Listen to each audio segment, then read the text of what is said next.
एक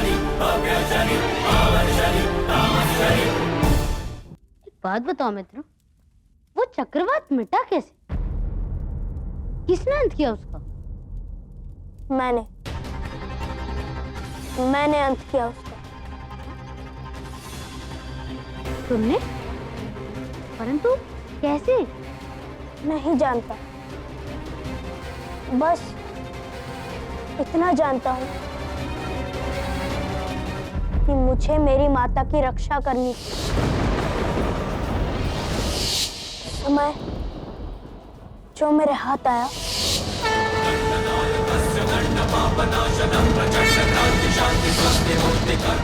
मैंने उससे प्रहार किया।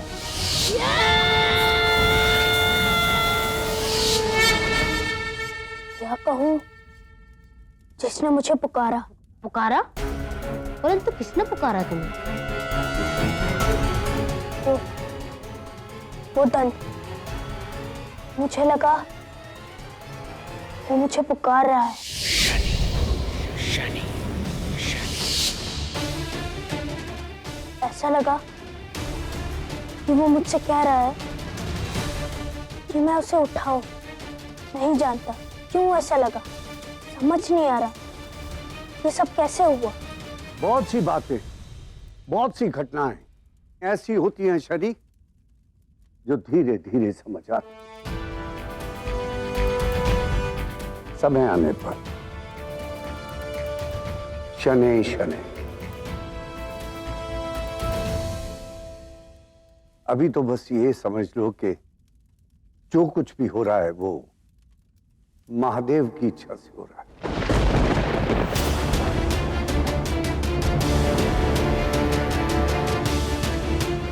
महादेव की इच्छा से?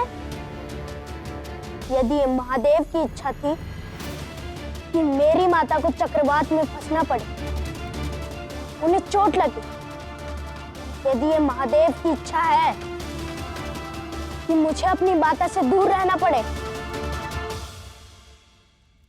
तो मैं महादेव की ये इच्छा अस्वीकार करता हूं।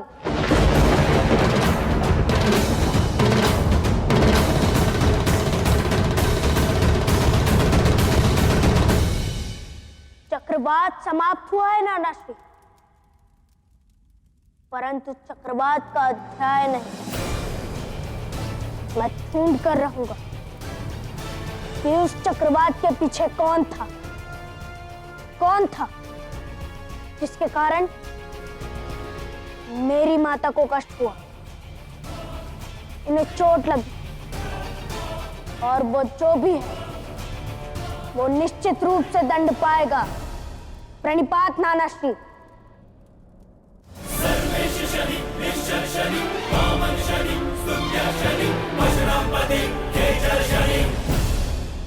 दंड नायक के हाथों में उसका दंड आ चुका है। शनि की यात्रा का पहला चरण समाप्त हुआ। अब न्यायकर्ता बनने की यात्रा प्रारंभ होगी। परंतु न्यायकर्ता को निष्पक्ष होना होगा, हर संबंध से दूर रहना होगा। परंतु शनि तो अपनी माता के और निकट आ रहा है। क्योंकि व्यक्ति जितनी अधिक ऊंचाई से गिरता है, उसकी चोट भी उतनी ही अधिक प्रभावशाली होती है। वैराग्य पाने के लिए उसे मातृ प्रेम की चरम सीमा को छूना होगा।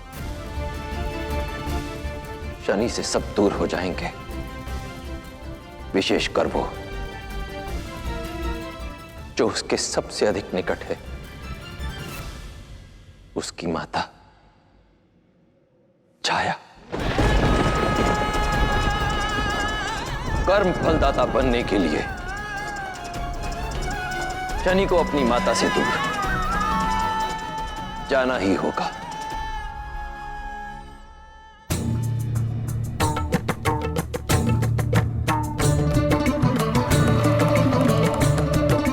बहुत प्रसन्न है आज देवराज, क्या कारण? प्रसन्न होने का अवसर ही है अग्निदेव, क्योंकि आज हमारे शत्रु उन दानवों का अंत निकट है। परंतु कैसे देवराज? ये भी अभी बता दिया तो विजय के पश्चात की प्रसन्नता कम हो जाएगी वरुण देव। कैसे बताऊं कि महादेव ने मुझे बिन मांगे वरदान दिया। कर्म फलदाता को देव बनाकर जन्म दिया है उन्होंने, और मैं देवराज इंद्र हूं। उसे मेरा आदेश मानना ही होगा। सर्प भी मर जाएगा और लाठी भी नहीं टूटेगी। दोनों पिता पुत्र मिलकर उन दानवों का नाश कर देंगे। नाश। सूर्य देव को भ्रमित करना कठिन नहीं, बस किसी प्रकार शनि को अपने वश में करना है।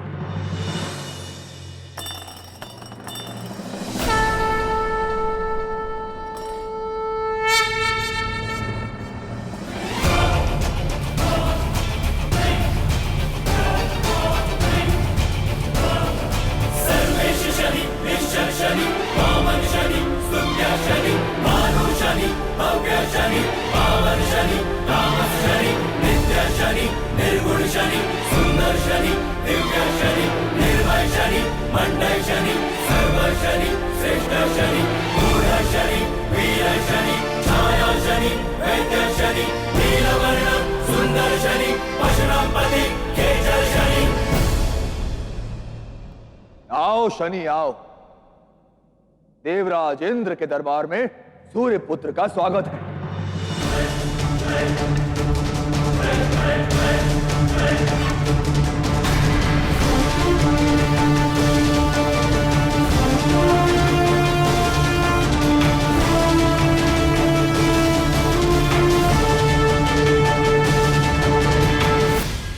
मित्रों, मिलिए।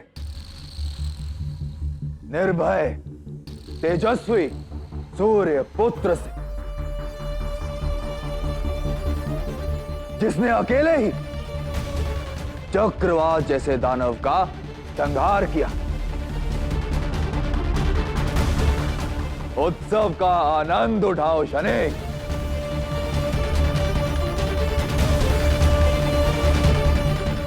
मैं यहाँ आपका सत्कार या प्रशंसा पाने नहीं आया हूं देवराज।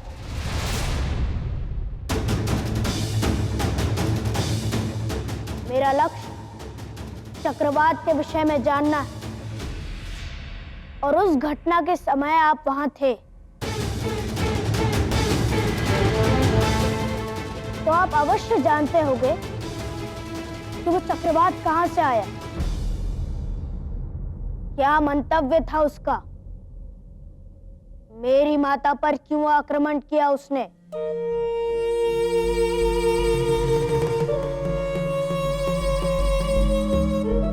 वैसे ये सारी बातें हम बालकों को नहीं बताते, परंतु तुम देवों में श्रेष्ठ हो, बुद्धि में अपनी आयु से कहीं आगे, और इसीलिए तुमसे कुछ छिपा भी नहीं सकते।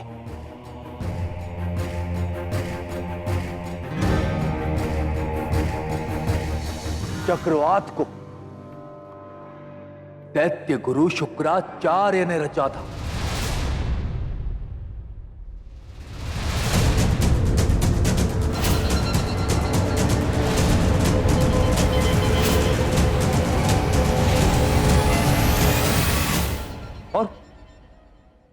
और क्यों, उसका कारण हम सब जानते हैं।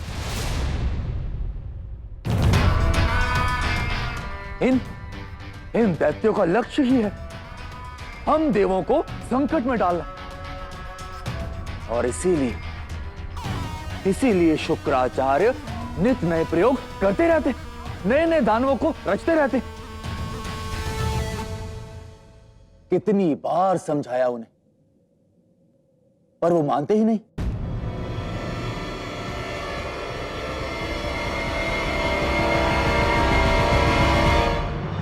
शनि के मन में दैत्यों के विरुद्ध शत्रुता का बीज मैंने बो दिया है। इसे निकालने वाला फल निश्चित रूप से दैत्यों के लिए बहुत कड़वा होगा।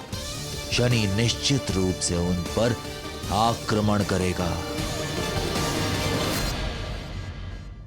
क्या विचार है सूर्यपुत्र? कैसे लोगे प्रतिकार अपनी माता पर हुए आक्रमण का? अब क्या करोगे?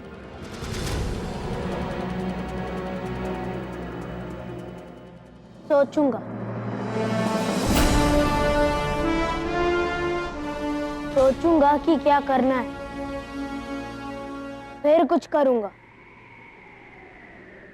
सुझाव के लिए धन्यवाद।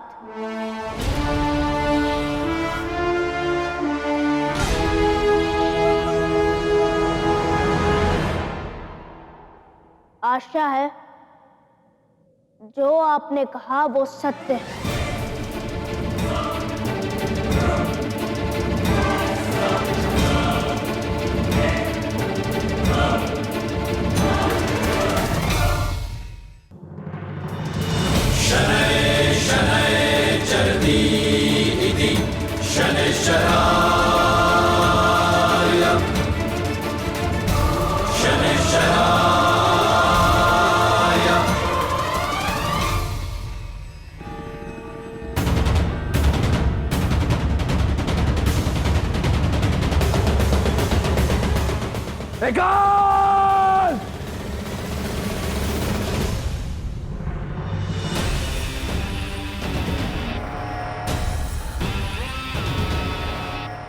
देवेंद्र, विचित्र विचित्र है दोनों पिता पुत्र, और एक दूसरे से कितने भिन्न भी। पुत्र जो आवश्यकता से अधिक सोचता है, और पिता सूर्य जो कुछ सोचते ही नहीं।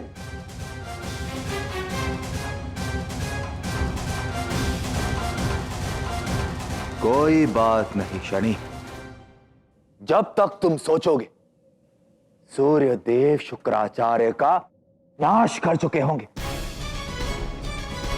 और जैसे ही